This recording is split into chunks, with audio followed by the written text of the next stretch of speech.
आशा करता हूँ आप सब बहुत ही अच्छे होंगे। मेरा नाम है पीयूष राय और मैं आपका स्वागत करता हूँ आपके अपने आईवीएस चैनल पे। आज हम 12th में 2020 के टॉप करंट अफेयर्स पढ़ने वाले हैं जो बहुत ही ज़्यादा हेल्प करेंगे आपकी आने वाली सारी एग्जाम्स में।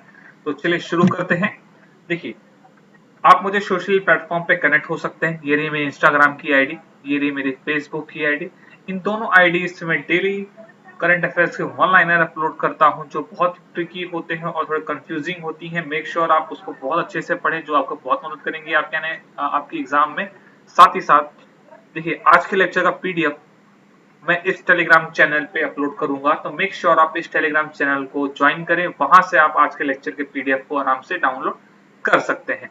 चलिए, आज के थॉट ऑफ द डे से अपनी शुरुआत करते हैं। देखिए, लोग क्या कहेंगे इसकी चिंता मत करो, आपको क्या बनना है इस पर विश्वास करो। देखिए, आपको लोग तो कुछ भी कहेंगे, लेकिन आपको क्या बनना है, आपका गोल क्या है, आपका सपना क्या है, आपको उस पर हमेशा बिलीव और भरोसा रखना है और ऊपर वाले पे भी भरोसा करना है। साथ ही साथ आपको मेहनत करते रहना है। तो आप कभी भी मत सोचिए कि सामने वाला क्या सोचेगा और क्या बोलेगा। आपको सिर्फ और सिर्फ अपने पर ही विश्वास रखना है कि आप जो काम कर रहे हैं वो बहुत ही बेहतरीन और दुनिया में सिर्फ आप ही उस काम को कर सकते हैं। तो इसी बेहतरीन थॉट ऑफ द डे से हम आज के अपने करंट अफेयर की शुरुआत करते हैं। ये रहा आपके सामने पहला क्वेश्चन। देखिए, डब्ल्यूएचओ और यूएन की पोस्टल एजेंसी ने एक एक स्टैंप रिलीज किया। ठीक है, एक पोस्टल स्टैंप रिलीज किया on the 40th anniversary of the eradication of which disease, यानी कौन सी डिसीज खत्म होने पे या समाप्त होने की 40वीं वर्षगांठ के रिलेटेड। तो आंसर है आपका small pox. Clear, small pox. अब थोड़ा सा डब्ल्यूएचओ के बारे में हम देख लेते हैं। डब्ल्यूएचओ का हेडक्वार्टर कहां पर है? देखिए, जिनेवा। इनके इस समय हेड कौन है देख लेते हैं। टेड्रोस आदानोम। साथ ही साथ यूएन का हेडक्वार्टर कहां पर है? न्यूयॉर्क में। और यूएन के आपके सेक्रेटरी कौन है? Antonio Guterres.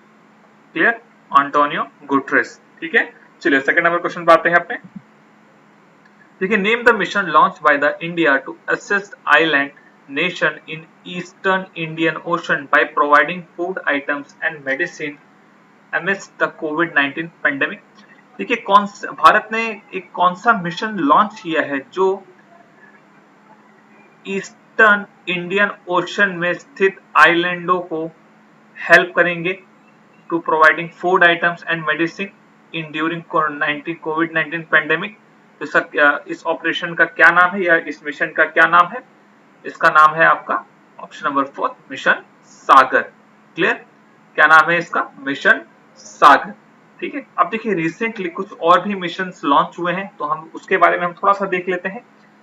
देखिए, आपने रिसेंटली सुना होगा कि एक समुद्र सेतु लॉन्च हुआ। क्लियर, तो इसको किसने लॉन्च किया? आपकी इंडियन नेवी ने। क्लियर, सेकंड आपने ये सुना होगा कि वंदे भारत। ठीक है, इसे किसने लॉन्च किया? ये हमारी सेंट्रल गवर्नमेंट ने लॉन्च किया। इसके अंदर हम क्या करने वाले हैं? इसके अंदर जो फंसे हुए भारतीय नागरिक विदेशों में है उन्हें भारत वापस लाने का प्रबंध किया गया है। साथ ही साथ समुद्र सेतु में क्या है? देखिए, समुद्र सेतु में जो मालदीव में फंसे हुए भारतीय नागरिक हैं उनको वहां से इवैक्यूएट या एयरलिफ्ट इवैक्यूएट करने के बारे में ये इवैक्यूएशन का मिशन है। साथ ही साथ एक मिशन रिसेंट, एक थोड़ा सा पुराना मिशन है जिसमें वो एसेंशियल फूड आइटम्स की डिलीवरी करेंगे। कौन से ऑपरेशन के अंदर? ऑपरेशन संजीवनी के अंदर। क्लियर, ऑपरेशन संजीवनी के अंदर। कहां पर? मालदीव्स में। ठीक है, यहाँ पे एसेंशियल फूड्स प्रोवाइड किया जाएगा और मेडिसिन प्रोवाइड किया जाएगा। अब साथ ही साथ देखिए, थोड़ा सा डिटेल हम देख लेते हैं मिशन सागर के बारे में। क्लियर, तो देखिए, जो नेवल शिप जो भी आइटम या फिर जो भी फूड आइटम्स या फिर जो भी मेडिसिन लेके जाएंगे ऑन मालदीव। क्लियर, तो कौन सी नेवल शिप है? उसका नाम क्या है? केसरी। क्लियर, साथ ही साथ देखिए, सागर का फुल फॉर्म भी है एक, तो मेक श्योर आप मुझे इसका कमेंट में कमेंट बॉक्स में इसका आंसर जरूर दें कि what is the full form of Sagar. Clear है? चलिए आगे थर्ड नंबर क्वेश्चन पे आते हैं अपने। देखिए, the government of which state has formed a panel under x RBI governor are रघुरांजन to advise measures to bring the economy back on track in wake of economic challenges triggered by the COVID-19 pandemic। देखिए, कौन से state government ने under RBI governor Raghuram Rajan के अंदर एक committee बनाई है जो क्या करेगी, जो एडवाइस करेगी कि उनको इकोनॉमी कैसे वापस लेकर पटरी पर लेकर आना है in the wake of economic challenges, किसके बाद, after the covid pandemic. Clear? तो कौन से स्टेट ने इस पैनल को हेड किया है, या फिर कौन से स्टेट के अंदर ये पैनल बनाया गया है? तो ऑप्शन नंबर सेकंड, तमिलनाडु में। क्लियर? तमिलनाडु स्टेट है जिसमें पैनल बनाया गया है, जिसके अंदर कौन उसकी अध्यक्षता करेंगे, हमारे ex RBI governor R Raghuram Rajan. Clear? चलिए बहुत बढ़िया। अब देखिए, थोड़ा सा हम देख लेते हैं इसके बारे में। रघुराम राजन रिसेंटली एक आईएमएफ की एडवाइजरी कमिटी यानी 12th मेंबर पैनल की एडवाइजरी कमिटी के अंदर भी इनको जगह मिली है। साथ ही साथ तमिलनाडु स्टेट में रिसेंटली अपनी जो रिटायरमेंट एज है स्टेट की, उन्होंने कितनी कर दी है, 59। पहले कितनी थी, 58। क्लियर है? चलिए फोर्थ नंबर क्वेश्चन पे आते हैं अपने। देखिए, कौन से ऑटोमोबाइल मैन्युफैक्चरर ने एक डिजिटल बाइंग प्लेटफॉर्म लॉन्च किया जिसका नाम क्या है, online, to boost the sale of amid कोविड-19 क्राइसिस। तो किसने चालू किया है ये? Option number 4, Mahindra and Mahindra ने। क्लियर? महिंद्रा ने क्या चालू किया है, ऑनलाइन। ठीक है, चलिए आगे बढ़ते हैं, फिफ्थ नंबर पे आते हैं। देखिए, department of animal husbandry and dairying has launch with challenges to scout for innovative and commercial viable solution to address problem related to the animal husbandry and dairy sector। देखिए, department of animal husbandry and dairy ने एक कौन सा challenge launch किया है to scout for innovative and commercial viable solutions के लिए, जिसके अंदर क्या किया जाएगा कि जो भी एनिमल हस्बेंड्री और डेयरी सेक्टर्स के सारी प्रॉब्लम्स के रिलेटेड आंसरिंग की जाएगी। तो क्या नाम है, क्या आंसर चैलेंज है वो? Option number 4, animal husbandry startup grand challenge. Clear? तो इसको किसने लॉन्च किया है? The department of animal husbandry and dairying. ठीक है, इनके मिनिस्टर कौन है ये भी देख लीजिए, श्री गिरिराज सिंह। क्लियर है? श्री गिरिराज सिंह। चलिए आगे बढ़ते हैं। देखिए, who among the following along with the technology development board of the Department of Science and Technology will organize a digital conference on rebooting the economy through science, technology and research translation। देखिए, कौन सी संस्था के साथ मिलकर technology and development board of the department of science and technology ने एक restart नाम का डिजिटल कॉन्फ्रेंस अरेंज किया। तो देखिए, रीस्टार्ट का फुल फॉर्म क्या है, rebooting the economy through science, technology and research translation. Clear है? तो कौन सी संस्था के साथ? तो ऑप्शन नंबर 3, CII के साथ कौन सी संस्था ने मिलकर चालू किया है restart? The technology of department board of the department of science and technology. Clear है? बहुत बढ़िया। चलिए अब देख लेते हैं थोड़ा सा। देखिए, यहाँ पे नीति आयोग आप देख रहे हैं। नीति आयोग ने रिसेंटली एक मिशन लॉन्च किया था फॉर सीनियर सिटीजन, उनके प्रोटेक्शन के लिए ड्यूरिंग कोविड-19 एक मिशन लॉन्च किया था। क्या नाम था उस मिशन का नीति आयोग के द्वारा? सुरक्षित दादा दादी एंड नाना नानी अभियान। क्लियर है? चलिए अब देखिए, CII का फुल फॉर्म भी देख लेते हैं क्या है, confederation of Indian industry. Clear है? आई होप सो काफी कुछ क्लियर होगा उस क्वेश्चन के बारे में आपको। चलिए 7 नंबर क्वेश्चन पे आते हैं। देखिए, name the countries first indigenous antibody based testing kit developed by the national institute of virology. अब देखिए, नेशनल इंस्टीट्यूट ऑफ वायरोलॉजी कहां पर स्थित है? पुणे में। क्लियर। तो देखिए, एक पहली indigenous antibody based testing kit develop की गई है, भारत की पहली, किसके द्वारा? नेशनल इंस्टीट्यूट ऑफ वायरोलॉजी ने। क्लियर। तो क्या नाम है उस एंटीबॉडी बेस्ड टेस्टिंग का किट का? तो ऑप्शन नंबर सेकंड, कोविड कवच एलिसा। क्लियर। इस टेस्टिंग किट का क्या नाम है? कोविड कवच एलिसा। ठीक है। अब देखिए, रिसेंटली आपने पुणे की म्युनिसिपल कॉर्पोरेशन ने एक ऐप लॉन्च किया था, क्या नाम था उसका? सन।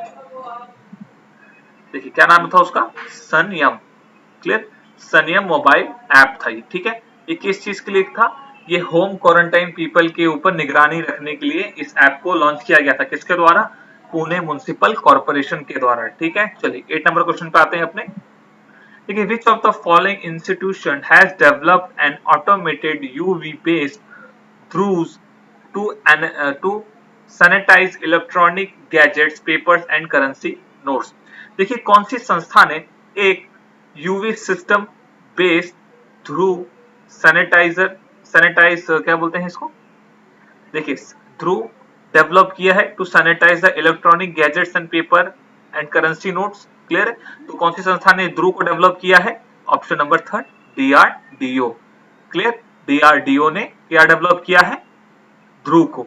ठीक है। क्या करती है, क्या कर देता है ये एक इलेक्ट्रॉनिक गैजेट है जो पेपर और करेंसी नोट्स को अच्छे से चेक करता है थ्रू यूवी यानी अल्ट्रावायलेट सिस्टम के द्वारा। ठीक है। अब देखिए, ध्रुव का हम फुल फॉर्म देख लेते हैं क्या है, एग्जाम में पूछता है कई बार आपके। देखिए, defence research ultra violet sanitiser. Clear.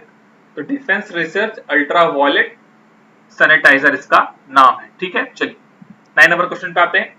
देखिए, CSIR ने has approved with which project which will be useful to neutralize SARS-CoV-2 in patient।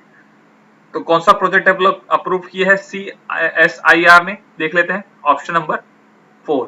ठीक है। Development of human monoclonal antibodies नाम का प्रोजेक्ट डेवलप किया, अप्रूव किया है किसने?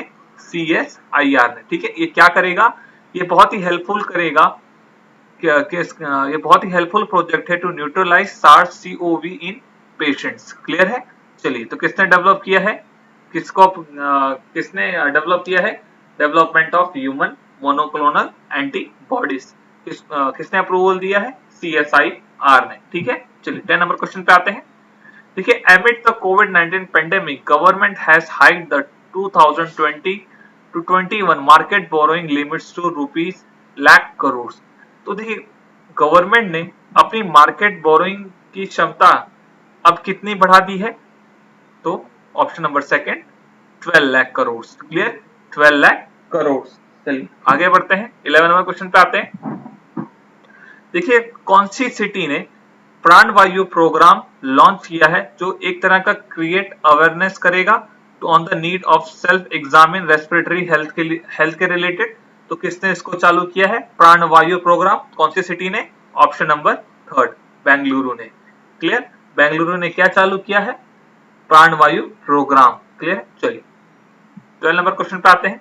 देखिए, ICMR ने कौन सी संस्था के साथ कोलैबोरेट करके एक कोविड-19 वैक्सीन डेवलप करने का काम कर रही है? तो कौन सी संस्था के साथ? Option number second, Bharat biotech के साथ। कौन कोलैबोरेशन किया है? ICMR ने। किस चीज के related? To develop the Indian कोविड-19 वैक्सीन। चलिए, तो क्या आंसर है इसका? भारत बायोटेक। 30 नंबर क्वेश्चन पे आते हैं। देखिए, कौन सी स्टेट गवर्नमेंट ने 11 ब्रांड्स ऑफ पान मसाला को 1 साल के लिए बैन कर दिया है इन द स्टेट? ठीक है। तो कौन सी स्टेट गवर्नमेंट ने बैन किया है इसको? Option number 4, Jharkhand. Clear. Jharkhand ने क्या किया है? 11 साल के लिए बैन लगाया है किस पर? पान मसाला। और पान मसाला पे कितने साल के लिए? 1 साल के लिए। क्यों बैन लगाया था? क्योंकि उन्होंने एक तरह का जो केमिकल था, हाँ, जो एक तरह का केमिकल कंपाउंड था जो हार्ट के लिए बहुत ही ज्यादा हार्मफुल था, उसका प्रेजेंस उन ब्रांड्स पे पाया गया है। ठीक है। चलिए अब देखिए रिसेंटली आपने झारखंड के बारे में कुछ सुना होगा, कुछ स्कीम स्टार्ट थी, तो हम देख लेते हैं झारखंड के बारे में कौन सी स्कीम रिसेंटली झारखंड में स्टार्ट हुई थी। देखिए 3 स्कीम स्टार्ट हुई थी। पहली स्कीम कौन सी थी? बिरसा हरित ग्राम योजना, ठीक है, ये पहला इनका स्कीम स्टार्ट हुआ था। सेकंड नीलांबर पीतांबर जल समृद्धि योजना, ठीक है, थर्ड कौन सा था?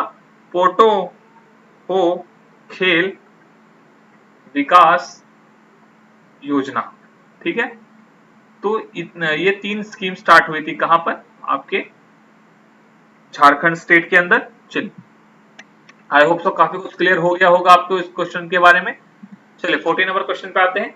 देखिए who will head the 6-member panel formed by the Sports Authority of India to prepare a standard operating procedure for phased resumption of training across the sporting disciplines after the national lockdown is lifted। देखिए 6 member की panel committee बनाई जा रही है, किसके द्वारा? Sports authority of India के द्वारा, जिसमें वो एक स्टैंडर्ड ऑपरेटिंग प्रोसीजर बनाएंगे, जिसमें क्या चेक किया जाएगा कि कैसे ट्रेनिंग करवानी है और कैसे स्पोर्ट्स पर्सन को ट्रेनिंग करवानी है और कैसे स्पोर्टिंग डिसिप्लिन वापस लाना है after the national lockdown is lifted. Clear? तो कौन होगा इस पैनल का हेड? तो option number third, Rohit Bhardwaj.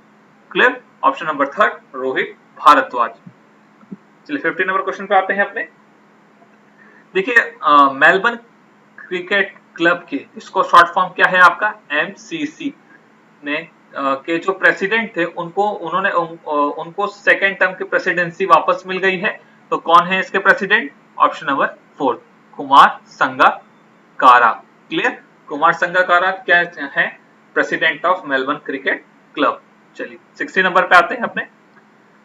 देखिए एक बुक लिखी गई है biography of prince Harry and मेगन मार्कल के ऊपर। टाइटल क्या है बुक का? Finding freedom. तो इसे किसने लिखा है? Option number second, Omid Scobie and Carolyn Durand ने। क्लियर? तो किसने लिखा है? Omid Scobie and Carolyn Durand ने लिखा है। क्या लिखा है? Finding freedom. 17 नंबर क्वेश्चन पे आते हैं। देखिए वधान की एक न्यू बुक लॉन्च हुई है। क्लियर? जिस बुक का नाम क्या है? Fear of God. ठीक है, तो इसके पब्लिशर कौन है? देख लेते हैं इसके पब्लिशर कौन है। Option number 4, three shade book. Clear? Three shade book. ठीक है, क्या नाम है इनके बुक का? Fear of God. किसकी बुक है ये? वदान की। क्लियर? वदान की ये बुक है। चलिए 18 नंबर क्वेश्चन पे आते हैं अपने। देखिए सिंगर पेटी right who passed away at 66 won which famous music award। देखिए एक सिंगर थी जिनका नाम था पीटी राइट। ठीक है, रिसेंटली वो पास हो गई, यानी उनकी डेथ हो गई एट द एज ऑफ 66। तो कौन सा फेमस म्यूजिक अवार्ड उन्होंने जीता था? Option number 4, Grammy award. Clear? Option number 4, Grammy award. चलिए 19 नंबर क्वेश्चन पे आते हैं। देखिए हरिशंकर वासुदेवन पास हो गए, यानी उनकी डेथ हो गई एट द एज ऑफ 68। किस चीज के लिए फेमस थे हरिशंकर वासुदेवन? तो वो ऑप्शन नंबर 3 हिस्टोरियन थे। क्लियर? ऑप्शन नंबर 3 हिस्टोरियन थे। कौन थे? हरिशंकर वासुदेवन। 20 नंबर क्वेश्चन पे आते हैं। देखिए नेशनल टेक्नोलॉजी डे हम हर साल कब मनाते हैं? तो नेशनल टेक्नोलॉजी डे हम हर साल कब मनाते हैं? तो इसका आंसर है आपका ऑप्शन नंबर 2, 11 मई को।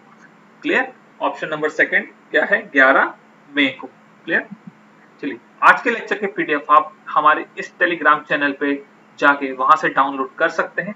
साथ ही साथ आज का लेक्चर की कोई शिकायत हो या आपको कुछ सुझाव हो तो आप हमारे टेलीग्राम चैनल पे आप हमारे कमेंट बॉक्स पर जरूर लिख सकते हैं। साथ ही साथ आप हमारे चैनल को लाइक, शेयर एंड सब्सक्राइब करना बिल्कुल भी ना भूलें कि इसी तरह के हम आपके वीडियो डेली लेकर आते रहें। और till then God bless you and take care.